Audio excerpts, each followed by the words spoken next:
Shooting করার জন্য, সেই জায়গায় মানে এইরকম একটা এলিগেন্ট, মানে এইরকম একটা কথা বলা, এটা তো আমার জন্য অ্যাজ এ ডিরেক্টর বা আমার টিমের জন্য এটা খুবই বাজে। তো আমি একটা ইন্টারভিউ দেখলাম যে সেখানে আমার সেটের আর্টিস্ট গাঁজা খাচ্ছে, তার ড্রাইভার দেখছে। এই যে এটা শুনে আমরা সবাই অবাক হলাম। ড্রাইভারের কথা শুনে সে এটা কেন মন্তব্য করবে? এটা সে কি তার তা আবার আউটডোরে একটা শুটিং, তারপর সে ড্রাইভারের উপর চাপিয়ে দিল যে আমি ড্রাইভারের মুখে শুনছি। তো আমি এটা দেখার পর আমার কাছে আসলে খুব খারাপ লাগলো। আমি রিঙ্কু ভাইকে বললাম যে রিঙ্কু ভাই, it has to be stop now. আর আমি এখন আইনি পদক্ষেপ নিব, তার আগে আমি আমার সংগঠনের সাথে বসবো, বাট এটা আমার প্রোটেস্ট করতে হবে। আই ওয়াজ কনফিউজ যে কি বলছে, দেন আমি আস্তে আস্তে বুঝলাম যে সে কি মিন করেছে, এবং এটা সে আজকে আসলে ইন্টারভিউতে বললো যে সে এটাই মিন করেছে। So this are not true. আসলে আমি চাই যে যেই ব্যাপারটা ঘটে গেছে কালকে, সেই ব্যাপারটা নিয়ে যদি আমার যে আর্টিস্ট, যে ফিমেল আর্টিস্ট যতগুলো কথা বলেছে, আমি ডিউ টু রেসপেক্ট তাকে বলতে চাই যে সে যদি আসলে একটা থাপ্পড়ে বা দুইটা থাপ্পড়ে বা তিনটা থাপ্পড়ে একটু বেশি ব্যথা পেত, তাহলে সে ওটা যদি কমপ্লেন করতো, আমার সংগঠন আছে, আমার ডিরেক্টর আছে, আমি এটা মেনে নিতাম। যে সে শুধু আমার কাজটার ব্যাপারে কথা বলেছে যে আচ্ছা আপু আমাকে একটু জোরে মারছে, বাট সে আসলে সংগঠন হোক ডিরেক্টর হোক কারোর সাথে কোনো কথা বলেনি। সে ডিরেক্ট চলে গেছে লাইভে গিয়ে পুরো বিশ্বকে জানালো। এতে আমরা অনেকেই চিনলাম তাকে, আরো ভালো মতো চিনলাম, যারা আমরা চিনিও না সমস্যা নেই। তো যেটা হয়েছে যে আরো অনেক মিথ্যা কুৎসা রটানো হচ্ছে, যেটা আমার জন্য 12-15 বছরের ক্যারিয়ারে এটা আমার জন্য অনেক দুঃখজনক, এবং আমার কাছে মনে হয় আমার অডিয়েন্সের এই ভুলভ্রান্তিটা ভাঙাটা খুব ইম্পর্টেন্ট, যার কারণে আসলে আমি লাইভে আসা। So can you say something? আমার সবচেয়ে খারাপ লাগছে যেটা, যে আমার সেট, আমরা দীর্ঘদিন এই টিম কাজ করছি এবং সবসময় মানসম্পন্ন গল্প বলার চেষ্টা করি, যে অ্যাটলিস্ট রমজান মাস আমরা শুটিং করছি। আমার সেটে মানে একটা ইন্টারভিউ দেখলাম, আমি খুব অবাক হলাম।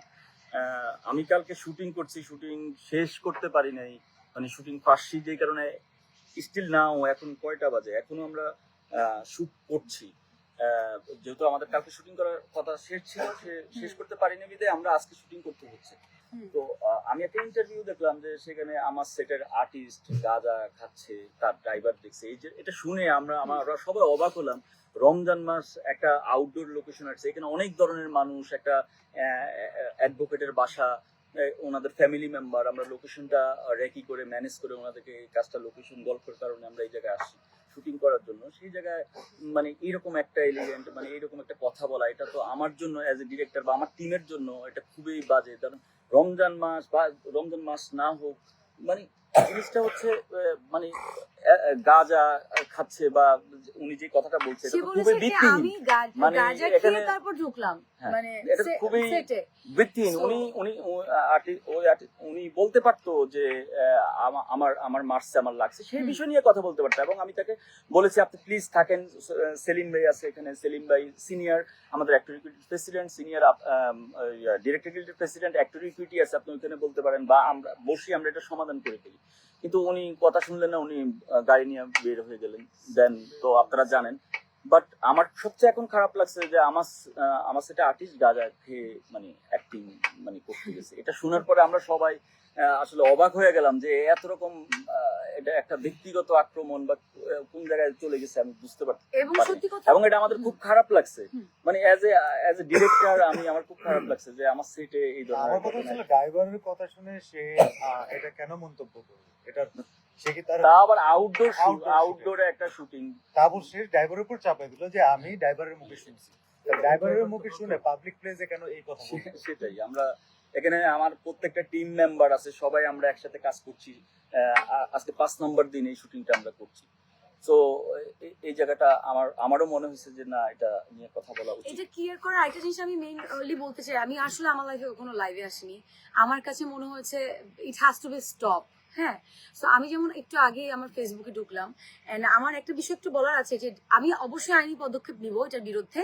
যে এত বড় একটা মিথ্যা কথা তার ড্রাইভার যেহেতু দেখেছে, তার ড্রাইভার মানে আইনি পদক্ষেপের আগেও কিন্তু এটা মাথায় রাখতে হবে, আমাদের একটা সংগঠন আছে।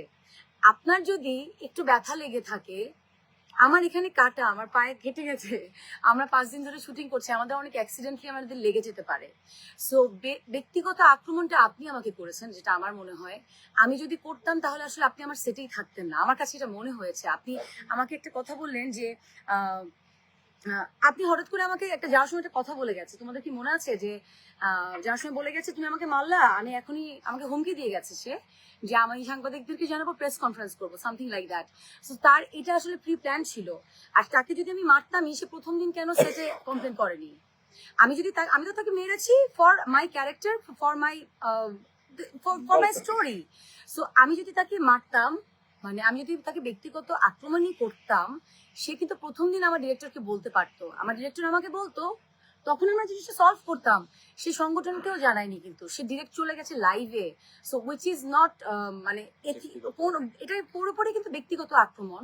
আমার মনে হয় ব্যক্তিগত আক্রমণটা সে করেছে। সে একটা আরেকজন অ্যাক্টরের নাম নিচ্ছে, এগুলো নিয়ে আমি কোনো কথা বলতে চাই না, একদমই কথা বলতে চাই না। বাট আমি আরেকটা কথা বলতে চাই, আমি আইনি পদক্ষেপ নিব এটার জন্য। যে মিথ্যা কথাটা সে রটাচ্ছে, তার মনে হয়েছে আমরা চুপ আছি।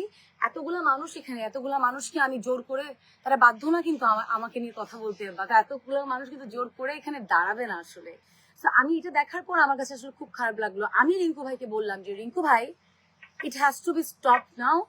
আর আমি এখন আইনি পদক্ষেপ নিব, তার আগে আমি আমার সংগঠনের সাথে বসবো।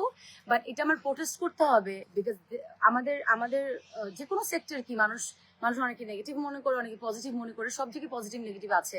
বাট এই মিথ্যা কথাটা রটানো বা বলা ইন ফ্রন্ট অফ পাবলিক, আমার কাছে এটা কোনোভাবে এথিক্যাল মনে হয় নাই। সো আমার কাছে মনে হয়েছে I need to clear this things, যেটা পুরোপুরি মিথ্যা।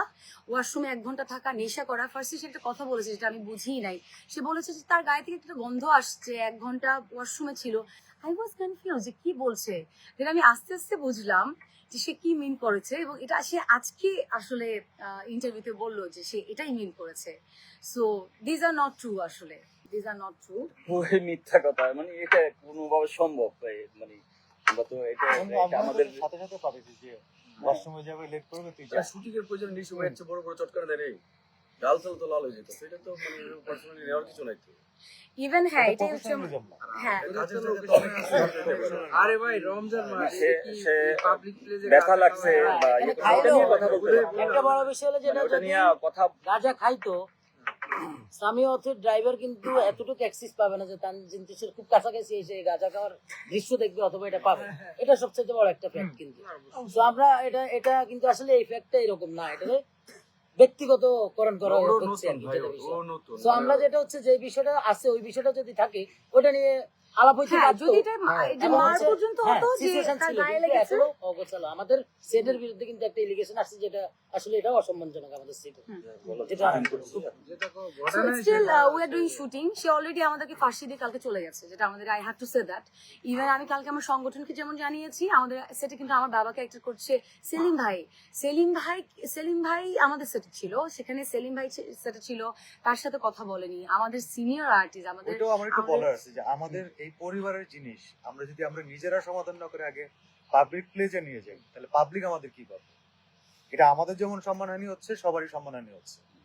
তো এবং আমার কাছে এটা মনে চিন্তা হয়- করা উচিত সবার আগে। এটা আমি আসলে এটা আমি জানি না, আমার দর্শক যারা সেট আছে- আমাদের শুটিং করতে হবে। হ্যাঁ, সো আমরা নাও এখন আমরা প্রত্যেক সেটে আছি। ফ্যামিলিতে টুকটাক ঝগড়া হয়, তো আগে ফ্যামিলি মিট করতে হবে। ইভেন তো আমি যদি বলি ওই জায়গা থেকে, সো আসলে আর কিছু বলার নাই। আমরা এখনো মানিকগঞ্জে শুটিং করছি, স্টিল আমাদের বোধহয় একটা সিন আছে, অনেক ইম্পর্টেন্ট ভাইটাল সিন। আমরা অলরেডি একদিন ফেসে গেছি। এই আর্টিস্ট আমাদের যে আমার যে কো আর্টিস্ট চলে গেছে হঠাৎ করে। সো আমরা অলরেডি ক্ষতিগ্রস্ত এটার জন্য। আমরা তখনই ওখানে সলভ করতে পারতাম, যদি তার একটু থাপ্পড়টা একটু জোরে লেগে যায়, সে বললেই পারতো যে আমার এটা জোরে লাগছে, এটা কি। বাট এটা এত পর্যায়ে নিয়ে যাওয়া, আসলে তার এটা প্রফেশনাল জায়গা, আরো বেশি হাইলাইটেড হওয়া ছাড়া আসলে আর কিছু না, এটা আমার মনে হয়। এনিওয়ে, আইন আছে এবং আমাদের অ্যাক্টর সিকিউরিটি আছে, আমাদের ডিরেক্টর গিলস আছে, তারা এখন সুবিচার দিবে। সুবিচারটা তারাই দিবে, আই হোপ সো। সো আমার মনে হয় এরকম সোশ্যাল মিডিয়াতে কুচ্ছা রটানোর কোনো দরকার নাই। তুমি তোমার কাজ দিয়ে বড় হও, এরকম কুচ্ছা দিয়ে বড় হও না। Thank you so much.